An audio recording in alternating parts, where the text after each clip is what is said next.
नमस्कार, जय माता दी। मैं हूँ आपकी अपनी लाइफ डिज़ाइनर आचार्य जीतू सिंह।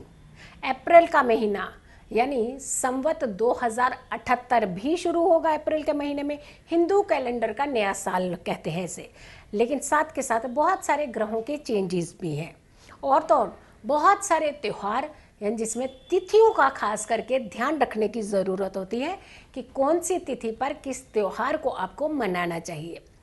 किस समय किस त्यौहार की भूमिका ज़्यादा मनाने से आपके ऊपर बहुत अच्छा इम्पैक्ट रहता है, क्योंकि इसमें तिथि का रोल ज़्यादा होता है। किस तारीख को किस तिथि को कौन सा त्यौहार पड़ रहा है, हम सारी वीडियो आपके सामने रखने वाले हैं। एक एक तिथि को आप नोट कीजिए और दूसरों तक भी इस वीडियो को ज़रूर शेयर कीजिए। इनफैक्ट चैनल को सब्सक्राइब ज़रूर कीजिएगा। 4 अप्रैल की अगर हम बात करते हैं, 4 अप्रैल शीतला अष्टमी, रविवार का दिन है। शीतला अष्टमी व्रत है उस दिन। 7 अप्रैल की अगर हम बात करें, बुधवार का दिन है। पाप मोचनी एकादशी, बहुत सारे कष्टों से मुक्त होने की एकादशी होती है। इस एकादशी का व्रत रखने से जाने अनजाने में किए हुए पापों से आपको कष्टों से मुक्ति मिलती है। 9 अप्रैल की अगर हम बात करें तो शुक्रवार का दिन है, प्रदोष व्रत है। और शुक्र का प्रदोष व्रत बहुत अच्छा होता है, यानी इस दिन अगर आप अपने व्रत शुरू करना चाहते हैं, घर की सुख संपन्नता बहुत होती है, घर की तकलीफ़ें सारी दूर होती हैं। 10 अप्रैल की अगर हम बात करते हैं तो शनिवार का दिन है, मासिक शिवरात्रि व्रत है। यानी अगर आप हर मासिक शिवरात्रि का व्रत रखते हैं तो आपको शनिवार को 10 अप्रैल को ही रखना चाहिए। 13 अप्रैल की बात करते हैं तो नव संवत्सर शुरू होगा, यानी हिंदू कैलेंडर का नया वर्ष, नव वर्ष 13 अप्रैल से शुरू होने वाला है। और साथ के साथ घट स्थापना, चैत्र नवरात्रि की पहला दिन, माँ शैलपुत्री की आराधना का दिन, घट स्थापना का दिन जो है वो है 13 अप्रैल को, मंगलवार का दिन है। मांगले ही मांगले, यानी माँ मंगलवार के दिन आपके पास आ रही हैं। 14 अप्रैल यानी 14 अप्रैल की अगर हम बात करते हैं तो बुधवार का दिन है। और बुधवार का दिन मरकरी, भगवान बुध को बहुत ज़्यादा कहते हैं ना, अगर आप एनर्जीज लेनी है, मरकरी को स्ट्रॉन्ग करना है तो बुधवार की बहुत सारी रेमेडीज़ होती हैं। लेकिन बैसाखी का त्यौहार भी है उस दिन, तो आपको कुंभ का अगर तीसरा शाही स्नान करना है तो बैसाखी के दिन आपने 14 अप्रैल को कर सकते हैं, बुधवार का दिन है। 16 अप्रैल की अगर हम बात करते हैं तो शुक्रवार का दिन है, विनायक चतुर्थी। बहुत उत्तम चतुर्थी होती है ये, भगवान गणेश की बहुत प्यारी चतुर्थी है ये। 17 अप्रैल की अगर हम बात करते हैं तो शनिवार का दिन है, श्री पंचमी, नाग पंचमी भी है उस दिन। तो 17 अप्रैल यानी शनिवार को। 18 अप्रैल, 18 अप्रैल की अगर हम बात करते हैं तो रविवार का यानी संडे का दिन है। शुक्र उदय हो रहे हैं, यानी शुक्र अस्त होते हैं तो बहुत सारी चीज़ों पर विराम लगा देते हैं।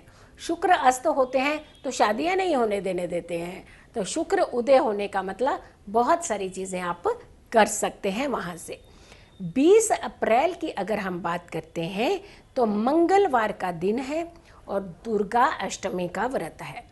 तो आपने अगर दुर्गाष्टमी का व्रत रखते हैं तो आपको 20 अप्रैल का ही दिन आपको चूज़ करना है, उसी दिन रखनी है। 21 अप्रैल की अगर हम बात करते हैं तो राम नवमी, बुधवार का दिन, यानी कन्याएं अगर अष्टमी की बिठानी है तो 20 तारीख को, 20 अप्रैल को बिठाइएगा। लेकिन अगर आपने नवमी की कन्याएं पूजते हैं तो आपको 21 अप्रैल को ही ये व्रत करना है और 21 अप्रैल को ही कन्याओं का पूजन करना है। और 22 अप्रैल की अगर हम बात करते हैं तो गुरुवार का दिन है और उस दिन चैत्र नवरात्रि का पारण किया जाएगा।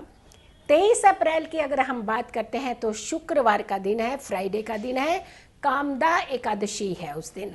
यानी आपके कितनी सारी कामनाएं हैं, मनोकामनाएं हैं, तकलीफ़ें हैं आपकी, वो सारी तकलीफ़ों का अंत करने का दिन होता है।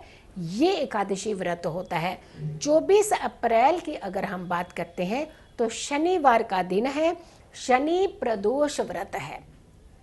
ये प्रदोष व्रत आपकी ज़िंदगी के सारे कष्ट दूर कर सकता है। आपकी ज़िंदगी में जितने हर्डल्स, बीमारियां, तकलीफ़ें, दुख हैं, वो सारे दूर हो सकते हैं इस व्रत को करने से। 26 अप्रैल की बात करते हैं तो रविवार का दिन है, चैत्र पूर्णिमा है उस दिन। 27 अप्रैल की अगर हम बात करें तो सोमवार का दिन है, वैशाख स्नान शुरू होगा। वैशाख महीने का जो स्नान शुरू होता है वो 27 अप्रैल से शुरू होगा।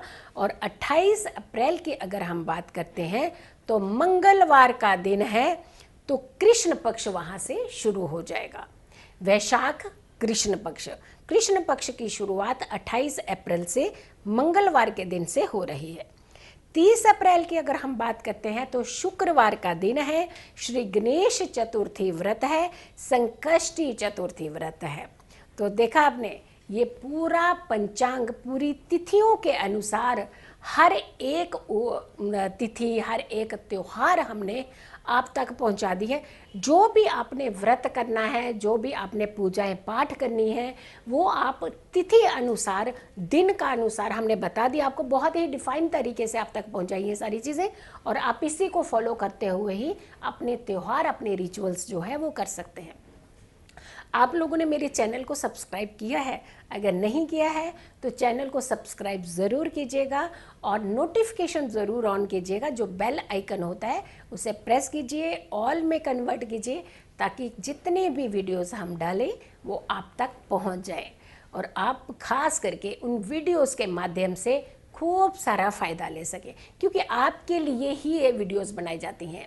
लेकिन अगर आप लोगों ने पर्सनली अपॉइंटमेंट लेनी है, क्योंकि ये जो नंबर्स दिए जाते हैं ना, ये पर्सनल अपॉइंटमेंट के लिए होते हैं, क्योंकि फ्री सेवा के लिए तो हम बहुत सारी वीडियोस आप तक पहुंचाते हैं। अब बहुत शोध के बाद, बहुत रिसर्च के बाद हम आपकी सारी इवेंट की वीडियो आप तक पहुंचाते हैं। लेकिन अगर आपको पर्सनली अपॉइंटमेंट चाहिए, जो नंबर दिए हुए हैं ये पर्सनल अपॉइंटमेंट के लिए हैं। अगर आपको निजी तौर पर पर्सनली अपनी कुंडली दिखानी है, विश्लेषण चाहते हैं, तो आप उन नंबरों पर कॉल करके अपनी बुकिंग करा सकते हैं, अपॉइंटमेंट ले सकते हैं। खुश रहिए, स्वस्थ रहिए, पॉजिटिव रहिए। पॉजिटिव रहते हैं तो हर समस्या से हम दूर रहते हैं। जल्दी हाजिर होंगे एक अच्छी वीडियो के साथ। तब तक के लिए नमस्कार।